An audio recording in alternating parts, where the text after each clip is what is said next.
ঘৰৰ গৃহস্থী তথা ঘৰৰ মহিলাগৰাকীয়ে এই কামকেইটা কেতিয়াও কৰিব নালাগে।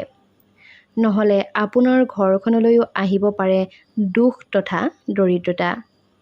যদিহে আপুনিও এইকেইটা কাম তথা এইকেইটা ভুল আপুনিও আপোনাৰ ঘৰখনত কৰি আছে নাইবা ঘৰৰ মহিলাগৰাকীয়ে কৰি আছে, তেনেহ'লে ঘৰৰ পৰা মা লক্ষ্মী ৰুষ্ট হৈ আঁতৰি যায়। নমস্কাৰ, আস্থা ক্ৰিয়েশ্যনৰ নতুন এটা ভিডিঅ'ৰ মাজলৈ আপোনালোক সকলোকে পোনপ্ৰথমে স্বাগতম জনাইছোঁ। আজিৰ এই ভিডিঅ'টিৰ জৰিয়তে মা লক্ষ্মীক সন্তুষ্ট কৰিব পৰা তথা এনেকুৱা কেইটামান ভুলৰ বিষয়ে ক'ম, যিকেইটা ঘৰৰ মহিলাগৰাকীয়ে কৰাৰ ফলতেই ঘৰৰ পৰা অসন্তুষ্ট হৈ আঁতৰি যায় মা লক্ষ্মী। প্ৰাচীন গ্ৰন্থ অনুযায়ী প্ৰত্যেকজন স্বামী স্ত্ৰী তথা মহাদেৱ আৰু দেৱী গৌৰী ৰূপে মনা যায়। মহাদেৱ আৰু দেৱী গৌৰী অৰ্ধনাৰীশ্বৰ হয়। ঠিক সেইদৰে স্বামী স্ত্ৰী এজনে আনজনৰ অৰ্ধ অংগ বুলিও কোৱা হয়। সেইবাবে পত্নীক কোৱা হয় অৰ্ধাংগিনী। বিবাহৰ পাছতেই পত্নীৰ ভাগ্য স্বামীৰ লগত জোৰা লাগি যায় বুলি বিশ্বাস কৰা হয়। পত্নীৰ কৰ্ম, যজ্ঞ, ধাৰ্মিক কাৰ্য তথা পুণ্য ফল আদি স্বামীৰো প্ৰাপ্ত হয়। ঠিক তেনেদৰে পত্নীৰ দ্বাৰা হোৱা ভুল কাৰ্যৰ ভাগ স্বামীয়েও সহ্য কৰিবলগীয়া হয় বুলি বিশ্বাস কৰা হয়। বন্ধু বান্ধৱীসকল, ভিডিঅ'টিৰ আৰম্ভণিতে কৈ দিওঁ যে নিতৌ এনেধৰণৰ নতুন নতুন আপডেটসমূহ সকলোতকৈ আগত পাই থাকিবৰ কাৰণে আমাৰ চেনেলটি যদিহে এতিয়াও আপুনি ছাবস্ক্ৰাইব কৰি লোৱা নাই, তেনেহ'লে প্লিজ চেনেলটি ছাবস্ক্ৰাইব কৰি কাষত থকা বেল আইকনটো প্ৰেছ কৰি ল'ব। আমাৰ হিন্দু সমাজত মহিলাক ঘৰখনৰ লক্ষ্মী আৰু অন্নপূৰ্ণা বুলি কোৱা যায়। কিন্তু কিছুমান মহিলাৰ ভুল ব্যৱহাৰৰ দ্বাৰাই মা লক্ষ্মী ৰুষ্ট হৈ ঘৰৰ পৰা আঁতৰি যায়। আৰু তেতিয়া সেইখন ঘৰত নাইবা তেতিয়া এখন ঘৰত মা লক্ষ্মীৰ ডাঙৰ ভগ্নী অৰ্থাৎ অলক্ষ্মীয়ে নিবাস কৰিবলৈ লয়। যদিহে আপুনিও আপোনাৰ ঘৰত এনে কিছুমান প্ৰভাৱ পায়, তেতিয়া তৎক্ষণাৎ সেয়া শুধৰাই ল'বলৈ চেষ্টা কৰিব। নহ'লে আপুনিও ইয়াৰ বেয়া পৰিণাম সহ্য কৰিবলগীয়া হ'ব পাৰে। কাৰণ ঘৰলৈ অলক্ষ্মী আহিলে ঘৰখনত ৰোগ ব্যাধি তথা কাজিয়া বাঢ়িবলৈ ধৰে। সেইবাবেই কিছুমান কাম ঘৰৰ মহিলাগৰাকীয়ে কেতিয়াও কৰিব নালাগে। আৰু সেই কামসমূহনো কি কি আজিৰ এই ভিডিঅ'টিৰ জৰিয়তে আলোচনা কৰিছোঁ। গতিকে ভিডিঅ'টি স্কিপ নকৰাকৈ শেষলৈকে চাই থাকিব। প্ৰথমেই ক'বলৈ ওলাইছোঁ যে ঘৰৰ মহিলাগৰাকীয়ে সন্ধিয়া সময়ত কেতিয়াও চুলি মেলি ঘৰত ঘূৰি ফুৰিব নালাগে। বহু ঘৰত মহিলাৰ এটা অভ্যাস আছে যে সন্ধিয়াৰ সময়ত নিজৰ চুলিখিনি ফণিয়াবলৈ আৰম্ভ কৰে আৰু ঘৰৰ এটা স্থানৰ পৰা আন এটা স্থানলৈ চুলি মেলি ঘূৰি ফুৰে নাইবা চুলিখিনি আঁচুৰি আঁচুৰি ঘূৰি ফুৰে। কিন্তু এনে কৰাটো শাস্ত্ৰ অনুসৰি একেবাৰে সঠিক নহয় বুলি কোৱা যায়। সন্ধিয়াৰ সময়ত চুলি মেলিলে নাইবা চুলি ফণিয়ালে ঘৰলৈ বেয়া শক্তি আহে আৰু মা লক্ষ্মীয়ে সেইখন ঘৰত কেতিয়াও বাস নকৰে বুলি বিশ্বাস কৰা হয়। যদিহে আপুনি সন্ধিয়াৰ সময়ত চুলি মেলাটো নাইবা চুলি ফণিওৱাটো বিজ্ঞানসন্মতভাৱেও চায়, তেনেহ'লে সেই সময়ত চুলি অন্ধকাৰত উৰি গৈ পেলাই আপোনাৰ খোৱা খাদ্যটো পৰিব পাৰে। গতিকে বিশেষ কৰি সন্ধিয়াৰ সময়ত নাইবা আন্ধাৰত চুলি ফণিওৱা নাইবা চুলি মেলি থকাটো একেবাৰেই উচিত নহয়। দ্বিতীয়তে, বহু মহিলাই ঘৰৰ মুখ্য দুৱাৰত বহি কথা পাতে আৰু লগতে ভোজন কৰাও দেখা পোৱা যায়। কিন্তু ঘৰখনৰ লক্ষ্মী মুখ্য দুৱাৰত বহা একেবাৰে শুভ বুলি কোৱা নহয়, অৰ্থাৎ একেবাৰে শুভ বুলি মনা নাযায়। অৰ্থাৎ বহুতো মহিলা আছে যিসকলে দুৱাৰদলিত বহি লৈ খাদ্য খাবলৈ আৰম্ভ কৰে। আপুনি তেনেকুৱা ভুল নকৰিব। মা লক্ষ্মীয়ে আপোনাৰ ঘৰৰ মুখ্য দুৱাৰেদিয়েই প্ৰৱেশ কৰে আৰু ঘৰৰ মুখ্য দুৱাৰতে মহিলাই বাধা দি বহিলে তেতিয়া মা লক্ষ্মী দূৰৰ পৰা উভতি যায় বুলি শাস্ত্ৰত কোৱা হৈছে। আৰু এই কথাত আপুনি সদায়ে মন দিব। ঘৰৰ মুখ্য দুৱাৰ সদায়ে চাফ চিকুণ কৰি সুন্দৰ কৰি ৰাখিব লাগে, যাৰ দ্বাৰা মা লক্ষ্মী প্ৰসন্ন হৈ ঘৰলৈ প্ৰৱেশ কৰিব। তৃতীয়তে, বহুতো মহিলাই ঘৰত দেৰিলৈকে শুই থাকে। যদিহে ঘৰৰ মহিলাই সূৰ্য উদয় হোৱাৰ পাছতো শুই থাকে, তেতিয়া সেইখন ঘৰলৈ অহা সকলো সুখ আঁতৰি যায় বুলি বাস্তুশাস্ত্ৰত কোৱা হৈছে আৰু ঘৰখনত বেয়া শক্তি বিয়পি পৰে। পুৱা সোনকালে উঠি ভগৱান শ্ৰীহৰিৰ আশীৰ্বাদ লৈ নাইবা আপোনাৰ ইষ্ট দেৱতাৰ আশীৰ্বাদ লৈ ঘৰখনত চাকি ধূপ ইত্যাদি দিব লাগে, যাৰ দ্বাৰা ঘৰখনত শুভ বাতাৱৰণ বিয়পি থকাৰ লগতে ইতিবাচক শক্তিও বাস কৰে। বিশেষকৈ ৰাতি নাইবা প্ৰত্যেকটো সময়তে ঘৰখনত জোঠা কাঁহী বাতি থকাটো একেবাৰেই শুভ নহয়। জোঠা বাচন বৰ্তনে নকাৰাত্মক শক্তি বিয়পায় বুলি জনা যায়। সেইবাবে এনে ঘৰত মা লক্ষ্মীয়ে কেতিয়াও বাস নকৰে।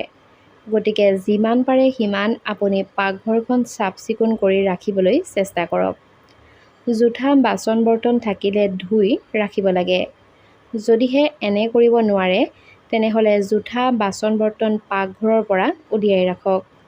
ইয়াৰ লগতে এয়াও মনত ৰাখিব যে ঘৰৰ মহিলাই জোঠা বাচনত নাখাব আৰু আনকো আপুনি জোঠা বাচনত খাদ্য নিদিব।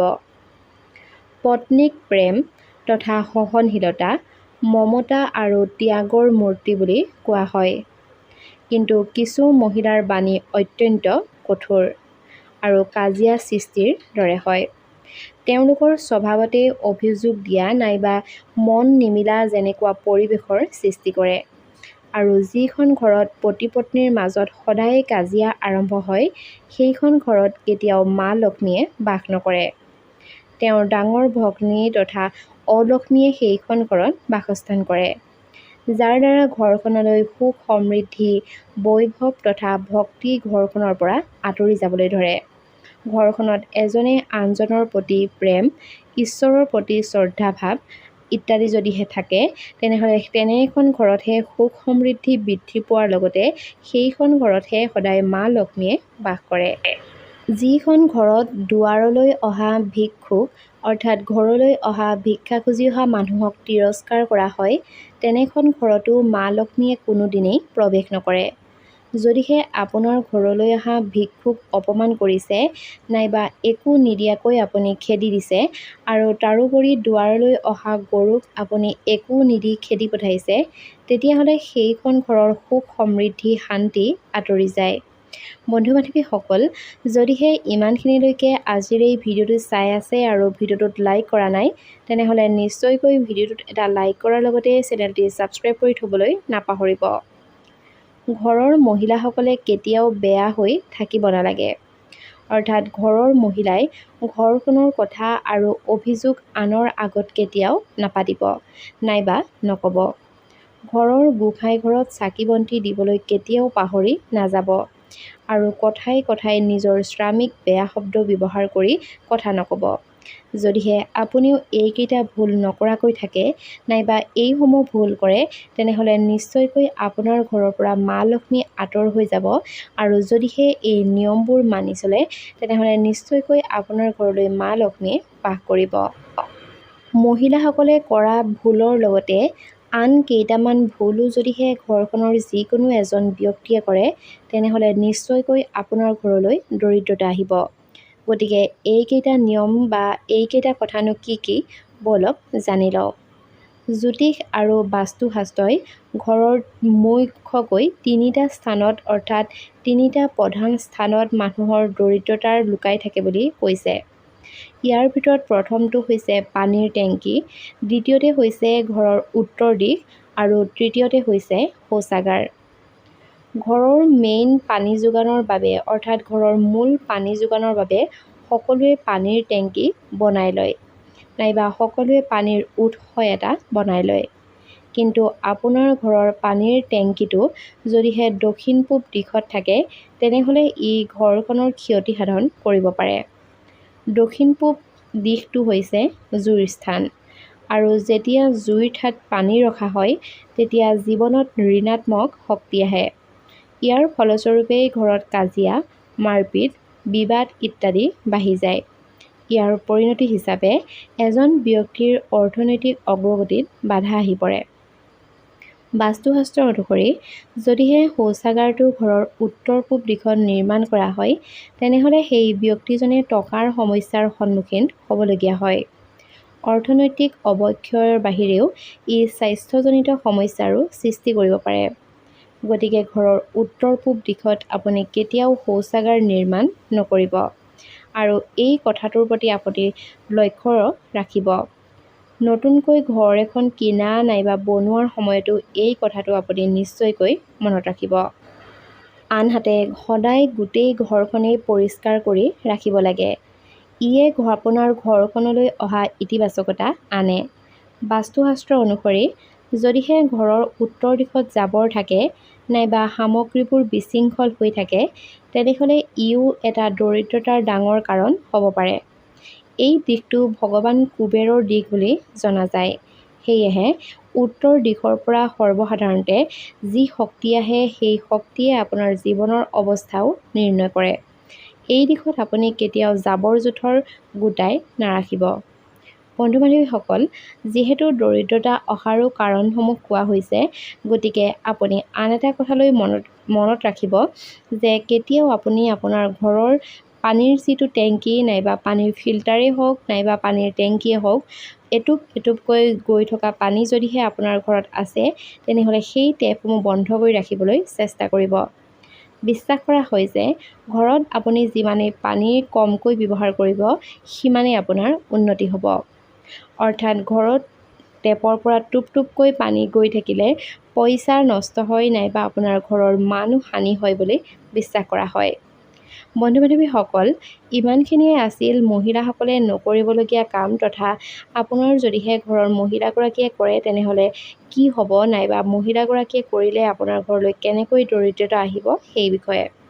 আশা কৰিছোঁ আজিৰ এই ভিডিঅ'টিৰ জৰিয়তে আপোনাৰ যথেষ্টখিনি উপকাৰ হ'ব। যদিহে ভিডিঅ'টি চাই ভাল পালে তেনেহ'লে নিশ্চয়কৈ ভিডিঅ'টোত এটা লাইক কৰিব আৰু আপোনাৰ বন্ধুবৰ্গৰ লগত এই ভিডিঅ'টো শ্বেয়াৰ কৰি দিবলৈ নাপাহৰিব। আজিলৈ আহিছোঁ, ধন্যবাদ।